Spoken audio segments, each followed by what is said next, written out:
बिस्मिल्लाहिर्रहमानिर्रहीम। अस्सलाम वालेकुम। मैं हूँ हाफिज़ा निदा और आज की जो मेरी वीडियो है उसका मौजू है पानी। आज की वीडियो में मैं आपके लिए पानी पिलाने की 5 अहादीस लेकर आई हूँ। नंबर 1, जूठा पानी। फरमाने मुस्तफ़ा सल्लल्लाहु अलैहि वसल्लम है, आजिज़ी की एक अलामत ये भी है कि आदमी अपने मुसलमान भाई का जूठा यानी बचा हुआ पानी पी ले, और जो अपने भाई का जूठा पानी पीता है उसके 70 दर्जात बुलंद कर दिए जाते हैं, 70 गुनाह मिटा दिए जाते हैं और उसके लिए 70 नेकियां लिखी जाती हैं।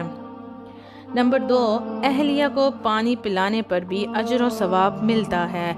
हज़रत अरबाज़ बिन सारिया रज़ी अल्लाह ताला अन्हो फरमाते हैं कि मैंने रसूलुल्लाह सल्लल्लाहु अलैहि वसल्लम को ये इरशाद फरमाते हुए सुना, जब कोई शख्स अपनी बीवी को पानी पिलाता है तो उसे अजर व सवाब से नवाजा जाता है।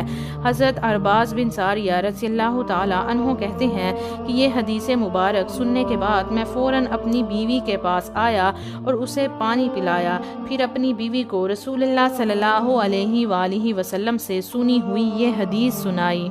नंबर 3, शोहर को पानी देने का अजर। रसूल खुदा सल्लल्लाहु अलैहि वसल्लम ने इरशाद फरमाया, जब औरत अपने शोहर को पानी देती है तो अल्लाह पाक उसके 60 गुनाहों को माफ़ कर देता है। नंबर 4, पानी पिलाने पर सवाब।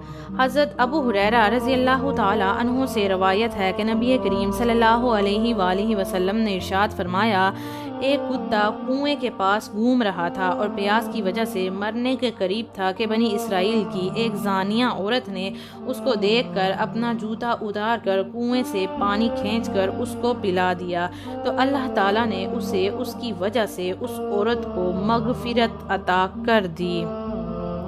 नंबर 5, सबसे अफजल सदका। हज़रत साद रज़ियल्लाहु ताला अन्हु नबी करीम सल्लल्लाहु अलैहि वसल्लम की खिदमत में हाजिर हुए और पूछा कि सबसे अफजल सदका आपके नज़दीक कौन सा है। नबी करीम सल्लल्लाहु अलैहि वसल्लम ने इरशाद फरमाया, पानी पिलाना सबसे अफजल सदका है। तो मेरे अजीज़ सुनने वालों, पानी पिलाने पर जहाँ अल्लाह ताला की तरफ से इस कदर अजर व सवाब मिलता है, दूसरी तरफ पानी ज़ाया करने से इंसान गुनाह का मुर्तकिब भी होता है। अल्लाह पाक मुझे और आपको अमल की तौफीक अता फरमाए, आमीन। वीडियो अच्छी लगी हो तो वीडियो को लाइक करें, शेयर करें, कमेंट करें और चैनल को भी सब्सक्राइब कर दें। मुझे दीजिए इजाज़त। हंसते रहिए, हमेशा मुस्कुराते रहिए।